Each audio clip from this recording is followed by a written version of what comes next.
Good to go. Now? Okay. Good evening. I'm Gail Formanak, a past president of the League of Women Voters of the Villages Tri-County area, which covers Lake, Marion, and Sumter counties. I will serve as moderator of this forum. My timekeeper and assistant tonight is Angela DeMonbrun. I also wish to thank the current co-presidents of the Florida League, Cecile Schoon and Debbie Chandler, Florida's communications manager, Blake Summerlin, Charlene Griffin, co-president of the Villages League, and Ann Smith and Nikki Junkins of the Volusia League for organizing tonight's events. The League of Women Voters is a trusted, nonpartisan organization. While we never endorse a candidate or party, we are directly involved in shaping the important policy issues that keep our community and state strong. As League members, we have opportunities to educate ourselves and others on local, state, and national issues. The League wants everyone to vote, so we actively encourage participation at the polls through voter registration and education efforts, such as this forum and our online voters guide, vote411.org. In addition, many of our state and many local leagues have a speakers bureau, which offers education to interested organizations on a wide range of topics. I encourage you to visit our website at lwvfl.org to learn more about our work. The League is happy to present this forum so voters in Congressional District 6 can learn more about their candidates. The meeting is being recorded and will be available on the League's website tomorrow. It is also being live streamed on the League of Women Voters of Florida's Facebook page. We greatly appreciate the candidates' willingness to participate in this forum. All three candidates in the Republican primary were invited to participate. Aaron Baker and Asan Jorder are with us tonight. Randy Fine declined. The election date is Tuesday, January 28. Early voting begins this week. Please check with your county supervisor of elections for details. Now let's get started. Each candidate will give an opening statement of up to 2 minutes explaining their qualifications and interest in holding this office. This will be followed by questions with each candidate having the opportunity to respond for 2 minutes. We drew a name before the forum began to see which candidate will start, and we will rotate the order following the opening remarks. So Mr. Baker is up first for his opening remarks. Mr. Baker. It's a pleasure to be here. Just a point of clarification, early voting is January 18th through the 25th. If you need the exact times, those are on my website or on your local county supervisor of election website. Okay, with that being said, my name is Aaron Baker. I live in Lake County, Florida. I live in Sorrento in the neighborhood of Eagle Dunes. I am the only Republican candidate that, when we all filed, lived in the district, and I work in the district. I am in the construction business. I remodel bathrooms, remodel kitchens, and build golf cart garages in the villages. So a couple of my fellow village people may know me already. With that being said, the issues that are important to me, I am very pro-life. I believe in strong border security. I support veterans in any reasonable way possible. I believe that our government needs to be much more physically conservative than it has been. I am strongly against political corruption, and I am a grassroots candidate, much like Isan, not supported financially by the establishment in any way. With that being said, I am delighted to be here and look forward to an open and vigorous forum. Okay, Mr. Jorder, your opening statement. Hi, y'all. Thank you for having me here. I appreciate you guys taking the time to sit down and learn more about the candidates. If more people did that, we would not be in the position that we're in now. I'm 35 years old. I am an entrepreneur. I'm a business owner. I am a father of three. Chase, who's 7, and my twin boys, Maverick and Cole. They're 4. I'm not somebody who's running for office because I need a job. I've been an entrepreneur all my life. I am currently a tech advisor, and I'm a mentor to some younger students, and I help others build their business. This is something that I'm in this race because I felt a calling to save my country. One of the things that caught my attention, got me into politics, was uh, I was during a meeting, actually, a live meeting we were doing. Someone sent me as a joke our current deficit, our current debt of the country, which was at $34 trillion at the time. It's currently at 36 trillion now. And to me, when I first saw it, I was in shock. I thought that it was a positive, but it was not. It's in the negative, and I couldn't understand how a country operates in such a huge hole. And that was my political, that was the whole reason why I got politically active.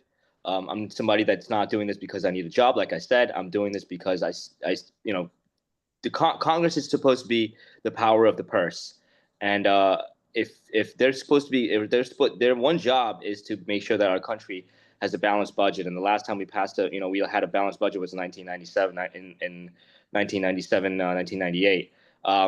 So that's the whole reason why I'm running. I am actually physically conservative person. I believe I get joy from washing my secondhand plastic spoons from you get from your Chinese stores. I eat all the leftover foods. I reuse paper towels that I wash my hands and dry my hands with because I think that is perfectly you can use that to wipe down your countertops, and I get yelled at for doing that.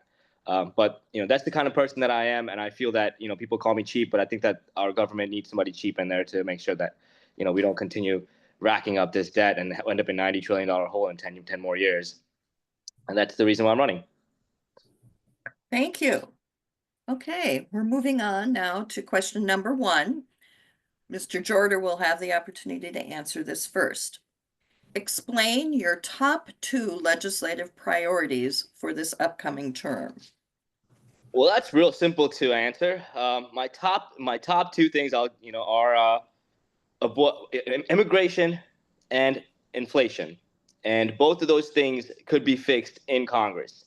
Like I said, Congress is the power of the purse, and it falls directly on our congressmen to to address those issues.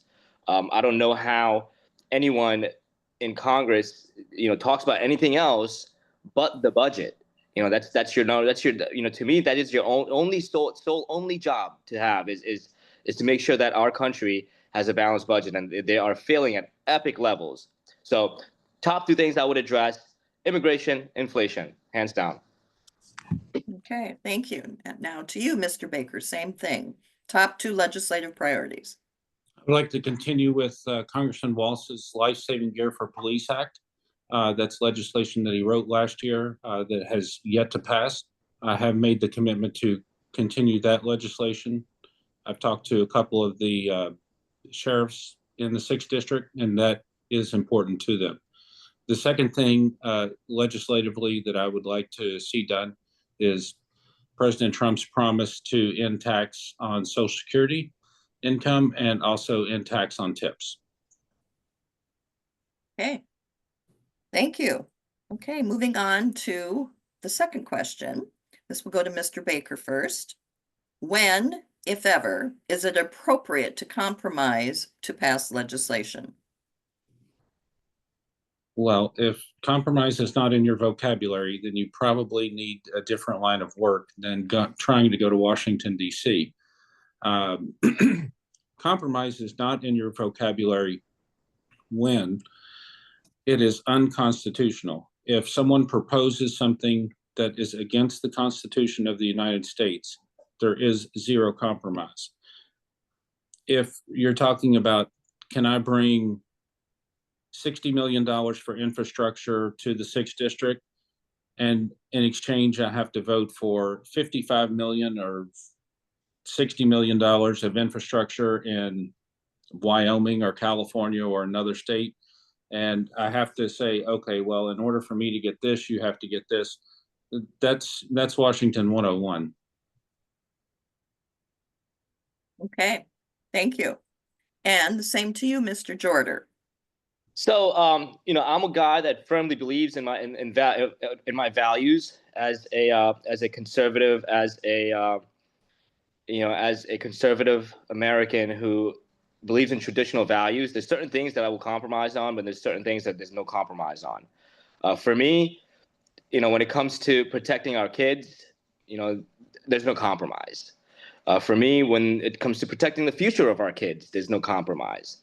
Some of the things that have passed recently in our budget, there was no compromising on that. The compromise is how we got here. There's no, somebody has to have the backbone to stand up and say no. There's no compromise on that. Certain things you can't compromise on. Even in the last bill that they passed, Thomas Massey was the only one that held out. If we had 20 more Thomas Masseys, we would start having bills, single issue bills again. But we don't have that because people don't have the backbone to stand up and say, no, we're not compromising on the future of our nation. So me, absolutely not. No compromise. There's certain things that I will, if it's an issue that's not, if it's an issue on, maybe cutting down on, Social Security and things like that, or increasing, XYZ budget, okay, fine. But when it comes to, trillions of dollars added on to the debt of our children, no compromise, none whatsoever. Have the backbone, stick up for your nation, stick up for the next people, and stick up for the future of our country. No, I'm absolutely not. No compromise on anything. Okay. Can I ask one thing real quick? Just point of clarification. I believe that Isan misspoke when he spoke about Social Security cuts. I don't think that he meant Social Security cuts. If you want to ask for a point of clarification on that. So, Mr. Jorder, are you suggesting that Social Security should be cut in any way, or was that just an example of where you would not compromise? That's just an example of some places that I would not compromise. Okay. I truly believe that there's so much waste in the government that needs a light to be shined on. I'm the kind of person that reads bills, right? And I've read bills where we're paying $100,000 for a bag of bearings that cost $100 at max. We paid $17,000 per hammer to defense contractors.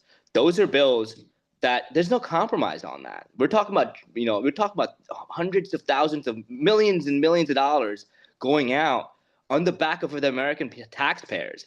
Every dollar spent in Congress is taxpayer dollars, no matter if it's going to the future generation or today's on taxes that we pay today. Every dollar is the taxpayer dollar, and every dollar needs to be accounted for. There's a report that came out. I can actually send this to you in 2022 that pointed out that we're missing. The Pentagon can't account for almost $35 trillion in different budgets that they can't account for at all. That's almost our entire debt that we have, and they can't even account for that. That's 7 consecutive audits that the Pentagon has completely failed, and those are the things you want me to compromise on? Absolutely not. No compromise. Okay. Okay, we're going on to the next question, and it will be Mr. Jorder up first. Do you support passage of federal voting rights legislation to provide national standards for voter registration and access to the ballot? Why or why not? Can you clarify that question again? Okay, so federal voting rights legislation, as you know, our states at this point in time do basically their own thing on voter rules and regulations. Okay, so right now you've got 50 different sets of rules.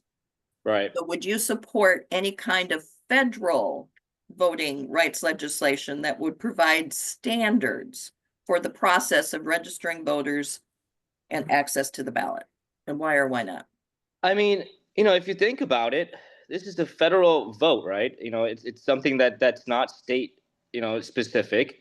So I would feel that this would be a very, it's a very silly question to have. That why is it already not that way? Why isn't there already a federal standard on how people are able to vote? And one of the things that I saw and noticed in the 2024 election is that all the states that Kamala Harris won, they didn't have they didn't have any ID requirements to vote. I think that it's kind of silly to say that this is a federal election, but there's no standardized requirements on what is required for a person to be able to vote. I think that should already be a requirement, and for any normal person just sitting here thinking and looking at it would say, yeah, there should definitely be a standardized federal guidelines on what you need to be able to vote. It only makes sense. So yeah, I would support that. I don't understand why it's already not in place. We live in the 21st century. I don't understand why it's not why we can't have secure elections when we have we live in the 21st century. Like, how do we not have secure elections already? That's crazy to me. It's like it doesn't make sense to me at all. We should already have that. We should already be past that. It should have been done yesterday. Okay, and Mr. Baker, how about your feelings on federal voting rights legislation? Federal voting rights legislation. So the way that the Constitution is set up, the power of the voting is left to the states. You would have to have a constitutional amendment passed by 2/3 of the Senate, ratified by 3/4 of the states in order to have a change to voting rights. Now, in an ideal world, would it be nice to have voter ID straight across the board? Absolutely, 100%. Is it something that can pass the Senate by a 2/3 majority and be ratified by that many states? I don't know that that's possible to happen in today's day and age. There are too many states that would disagree. It'd be nice, but I think that that's a pie in the sky dream. Okay, thank you. Okay, we'll move on to the next question, which will go to you, Mr. Baker, first. How would you balance tax cuts and reducing the national debt? Well, it's very easy to reduce the national debt. The most important thing is America first. If you stop spending money overseas and building silly things, a railroad in Angola that most of us can't even find on a map, that cost $1 billion, funding all of these foreign wars, funding the special interest, the defense contractors. If you actually get down to brass tacks of what the government needs, we could easily cut about $1.2 trillion, a little discussion there, but you can get down to a balanced budget with being able to implement, make the Trump tax cuts permanent and being able to add to that no tax on Social Security or no tax on tips. So you could actually balance a budget with the money that the federal government currently takes in, with eliminating the waste, fraud, and abuse in the existing budget, and at the same time ending the tax on Social Security and ending the tax on tips. It can be done. Okay, thank you. And Mr. Jorder, how would you balance tax cuts and reducing the national debt? So my policies are very simple. I am extremely America first and America only. I don't see how anyone with the right mind would say, hey, let's borrow trillions of dollars on the backs of our future generation and then give that money to other countries. I don't see that. I mean, I'm not saying that I don't care about other countries. I deeply care for them. I pray for them. My heart goes out to the people that are in conflicts throughout the world. But at the end of the day, my country is being destroyed from within, from debt, from immigration, from inflation, from all from an open border. My country, as I see it, is in jeopardy, and I first have to rescue my own country. I can't help others if I can't help myself. So, my policies are very simple. If it doesn't benefit Americans and people in specifically in people in Florida in District 6, then I'm not for it. And if it does, then I'm for that bill. I'm also a person who believes that we should help others, But at the same time, we have to first make sure that we're able to help others and we don't destroy ourselves. Because if you study history, you'll see that countries that overextended themselves and that had the type of corruption that we have do now, it just everybody knows about the Roman Empire. People don't know about the other empires, but most people know about the Roman Empire. And if you look at what happened in the Roman Empire when they collapsed, a lot of the same, it's almost very similar to what's happening now in our society, in our country. So my policies are pretty much very simple. Very, you even if you don't know every single policy that I have, you can make a very well educated guess on how I'm going to vote on everything that's going to come about, because my policies are America first, America only, and that's it. Okay, thank you. Okay, on to the next question, and Mr. Jorder, you will be responding first. What reductions to social services would you support as resources are reviewed by the new Department of Government Efficiency? So, I have a big idea about this. So I have a lot of thought, put a lot of thought behind this social services and things like that we give to our country. My first job was at Chick-fil-A, and I remember getting my first check and looking at it and say, and in my mind, I was blown away by how much that was deducted out of my paycheck. We've been paying these taxes and Social Security and Medicare and Medicaid since the time we were 15 years old, and it's not fair that now we are at a point where a quarter of our tax revenue goes towards paying the debt, on paying the interest on the debt that we have. And then one of the top items are, right above that is our defense budget, which is like $100 billion more than what the interest is, which is about 800 billion. The defense budget's at 900 billion, and then above that, the highest cost is like the social programs that we have. So now, and the government's currently talking about cutting down on the social programs like Social Security, Medicare, Medicaid, things that Americans have paid into their entire lives since I was 15 years old. I've been paying into that. I'm sure others have been paying into this for decades longer than I have. So it's absurd to me that we're even having that discussion about taking away things that American people have paid into. What the things that I would focus on, I look at it like this, like, we all pay into this one big, pie. And when an illegal immigrant comes into our country, mom and dad, 4 kids, those 4 kids are, on Medicaid, Medicare, and social programs. They go to our schooling system. They're taking from this, from this pie that we're all paying into, but they're not paying into that. A lot of times they're working on a cash job. They're living on government assistance. They get EBT. It's almost as if that they're incentivized to come into our country, and at the cost of the taxpayer's dime. So the social services that I would go after is, and also it also promotes, it's also promoting laziness in our country. Like, if you don't have a job, and if you don't want to go get a job, you can just live on food stamps and government assistance. That's not the American way. The American way is hard. You're a hardworking individual. You go out, you get, you live the American dream. The American dream is not, living on, food stamps and government assistance. The American dream is, making something out of yourself and feeding your own kids, and showing them that that's the way forward. So the social Okay. programs that All I would right. cut into. Thank you, Mr. Jorder. We need to move on. Okay. Okay. Moving on, and before Mr. Baker responds, I'm just going to refresh our audience's memory what the question is. What reductions to social services would you support as resources are reviewed by the new Department of Government Efficiency? It's easier to say what we would not cut. We are not going to cut Veterans Affairs. We're not going to cut Social Security. We're not going to cut Medicaid. We're not going to cut Medicare. Those are off the board.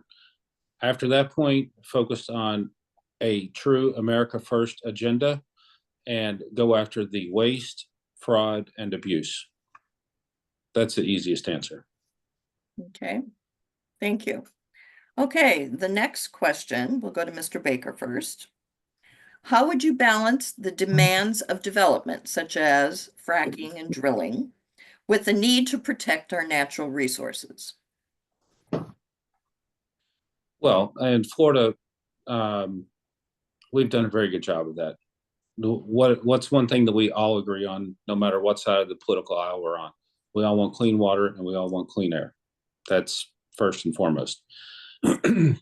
Beyond that, I do have all of the above energy policy. Any energy, including fossil fuel, that we currently have needs to be expanded so that we are not paying foreign countries for our energy production. Right now, most of our diesel fuel comes from Russia, comes across the sea, and then through pipelines.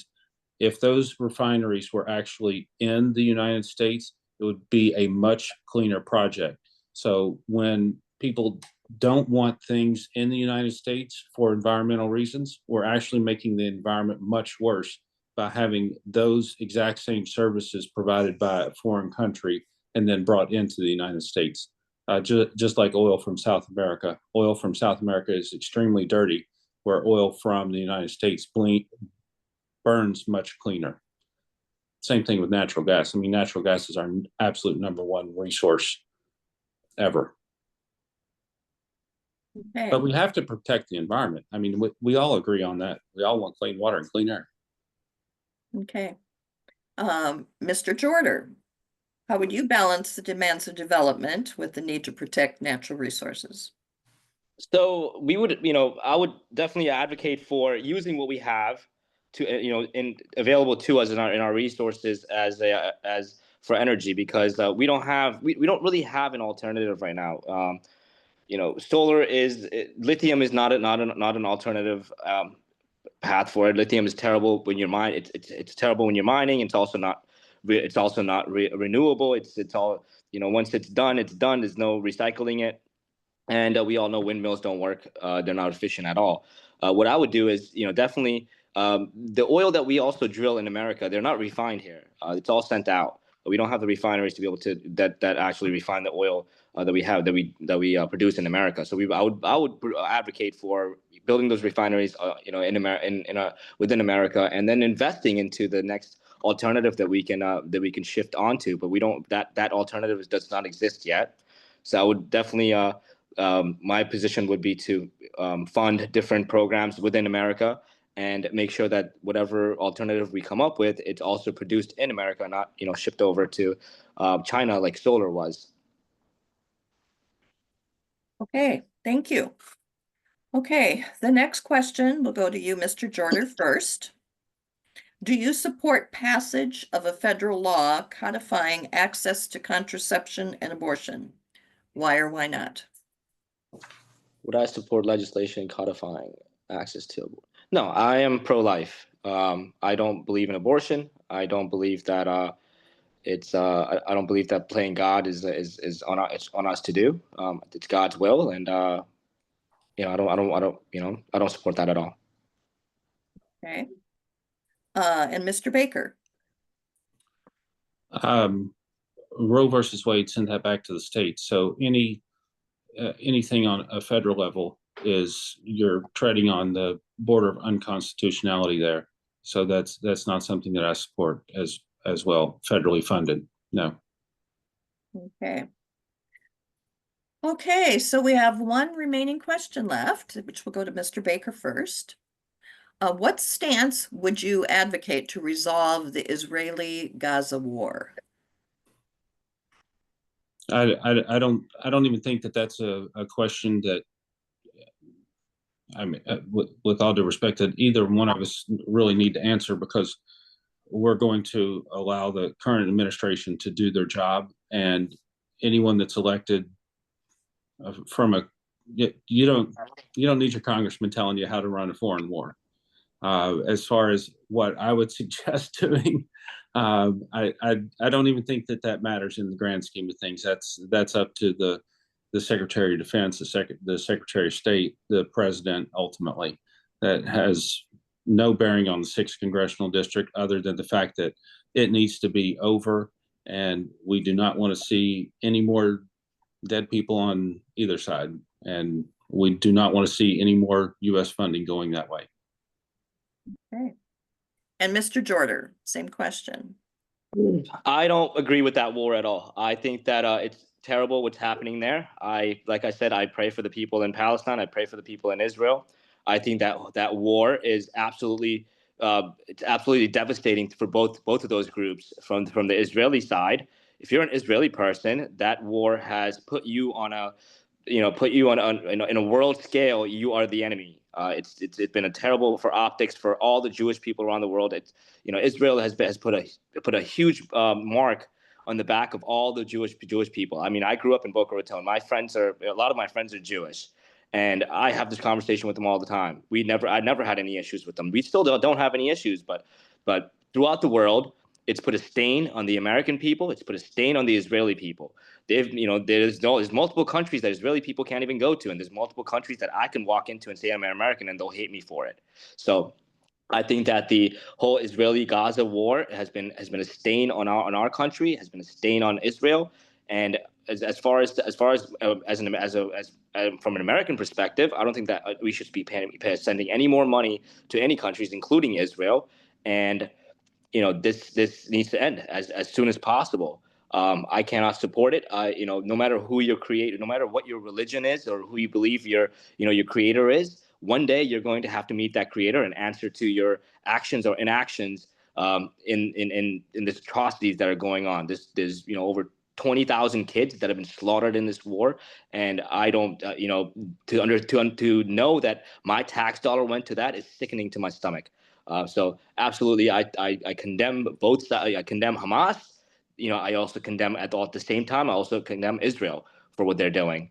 So both sides. I don't think that this is something that we should be involved in at all. I think that America does not need to fight any more wars in Israel. We've been fighting Israel's war since 2020 to 2003 that I can remember. We've spent $22 trillion in wars in Iraq and Afghanistan, and we haven't gotten anything back from that. Hundreds of thousands of our soldiers have died there, and then coming back here with PTSD and subpar care. And there's no need. It did not benefit Americans whatsoever. It put us in a huge hole in our debt, and it put a huge stain on the American people throughout the world. Okay, thank you. That comes to the end of our questions. And so now we're going to go to closing statements. And Mr. Jorder, you will be first. You have 3 minutes to sum up your philosophies about your candidacy. So go for it. 3 minutes.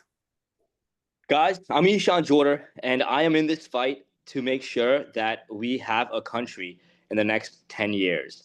I believe that we are at a pivotal point in history in our country, and it runs our whole empire runs very parallel to the Roman Empire. So I would suggest all you guys look into what happened. Look at the Roman Empire and what happened during that empire and how it collapsed. History will always repeat itself. If you don't study it and make the changes to not make the same mistakes, history will repeat itself, and we're repeating history. As I see it in Sunday night football games, I see the gladiator fights in the Roman times. All these grand stadiums that we're building everywhere for of these Super Bowls. I see it as the Colosseum in the Rome. The parallels are insane if you look at it. I think that we're at a pivotal point, and it's up to us to make sure that we change that and we don't repeat those same mistakes. We are in $36 trillion in debt. A quarter of our tax revenue goes to that. If it continues to grow, we're going to have to cut services on one side or increase taxes. I do not want to go back to the Jimmy Carter days of what we were paying in taxes then. You could look that up as well. If you have a very important decision to make this January 28th, it's the establishment or it's grassroots. You want a fighter that's going to fight, and I'm the only fighter in this race, and you have a choice to make. So I hope you make the right one. Thank you, Mr. Jorder. And Mr. Baker, your closing statement. Okay, as a reminder to everybody, early voting, January 18th through the 25th. Actual primary day is January the 28th. With that being said, as a native Floridian and as the Republican candidate that lives in the congressional district, as I travel around this district, I go to county council meetings. I go to every function that I can possibly go to. I think over the last 6 weeks, I've been to over 50 functions. I keep hearing the same things, the same concerns over and over. Along the coast, it's flooding, it's beach erosion, flooding, beach erosion, flooding, beach erosion. As you get further inland, it's flooding, infrastructure, flooding, infrastructure, flooding, infrastructure. I was talking to one of the sheriffs yesterday. He said, Aaron, a lot of these 2-lane roads that have been here for, 60 plus years, they now need to be 4-lane roads. And that's 100% true. In order to handle the development that we have, we really need to address the infrastructure issues. That is one of the biggest places that the federal government can step up and say, okay, we can address this flooding and this is how we're going to do it. We can address the beach erosion along the coast and this is how we're going to do it. And we can address the infrastructure needs as we get further inland and along the coast. And this is exactly how we're going to do it. So we need to have responsible development that is backed by the infrastructure. The other thing is I do support term limits. I did sign the term limit pledge. The term limit pledge is kind of a political football because it says that you will support the legislation if it ever comes up, but it doesn't actually say that you will limit yourself to 3 congressional terms. I did add a note on mine that said I would limit myself to 3 congressional terms. When I signed that pledge, they told me no one had done that since Newt Gingrich was in Congress. So there are a lot of issues that we need to address around this 6th congressional district. And I believe that I'm the best suited to understand the needs of the constituents of this 6th congressional district and to represent those in Washington. Whichever one of us is elected, day one, we have 820,000 constituents in the 6th district. It is much easier for me because I live here and I can travel, about the furthest point for me is South St. Augustine, and that's about an hour and 25 minutes. So I can get anywhere in the district in an hour and 25 minutes or less from where I live. But I do ask for your vote. I would appreciate your vote. And if you have any questions that we have not addressed, you're more than welcome to visit my campaign website or email me or call me. A reminder, early voting, 18th through the 25th, voting January 28th. Okay, thank you. God bless you all. Thank you, especially to our candidates for participating in this forum tonight. We appreciate your time, especially and your effort in being a candidate. This forum was recorded and will be viewed on the Florida League's website at lwvfl.org and the Villages Tri-County website, lwvtrifl.org, within the next 24 hours. It was broadcast on the League of Women Voters Florida webpage and can be viewed there immediately. And to our audience, please tell your friends, family, and colleagues that they still have a chance to learn about the candidates by watching the recording of this forum. We remind everyone to check out our League's online voter guide at vote411.org. And thank you for being an informed voter. Remember to vote in this primary election. Okay, thank you very much. And just a reminder to anybody looking at this recording that they may not be re-recorded without written approval of the league, and the league will only allow audio or video of this event to be broadcast in its entirety, except by the media reporting on the event. So thank you very much. Thank you so much for having me. I appreciate it. You guys have a blessed night. Thank you, Thank and you. you too. Thank you. Take care and good luck to you Thank you. both. Thank you.